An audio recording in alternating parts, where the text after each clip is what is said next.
This ancient place of worship is named after an angel, St Michael.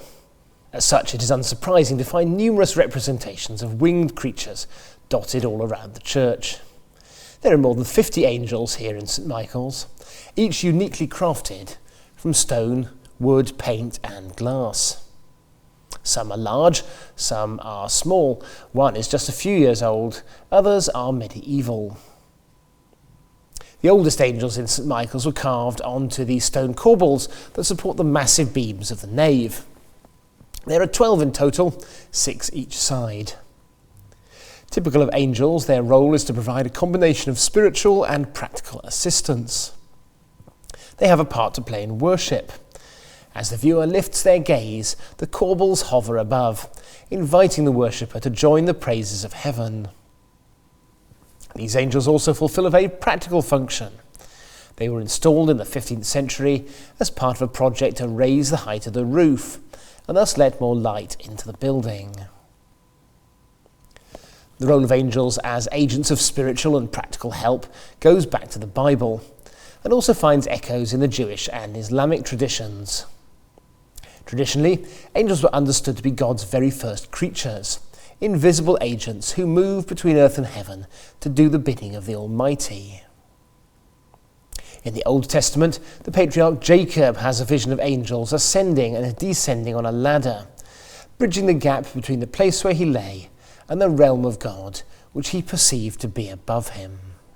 The association of this church with angelic assistance probably stems from the legend of St Alban.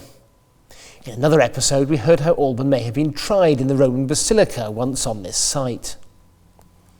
Alban had no human supporters, but I suspect later Christians imagined St Michael at his side.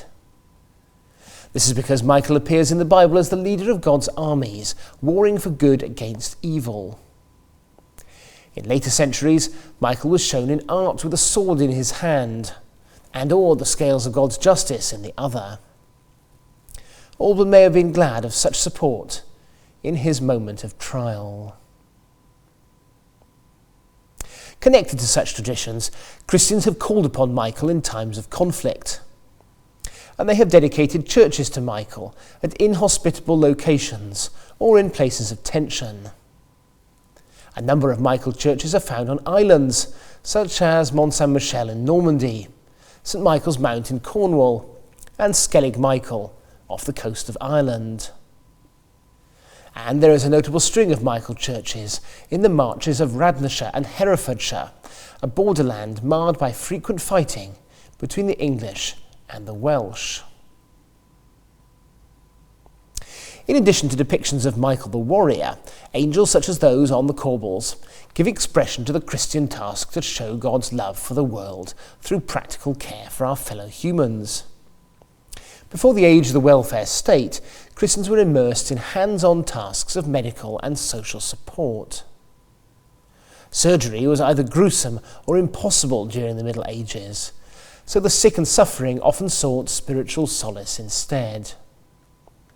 This included pilgrimage to shrines such as that of St Alban in the abbey just up the hill from here. In those days, St Michael's Church gave assistance to pilgrims, a veritable medieval service station for those making their way to the abbey.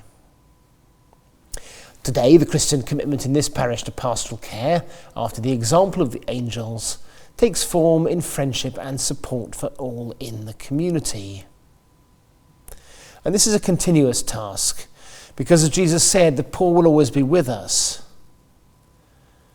I'm not just talking here about the relief of pecuniary poverty, but also include those impoverished in happiness, self-worth, and spiritual fulfillment.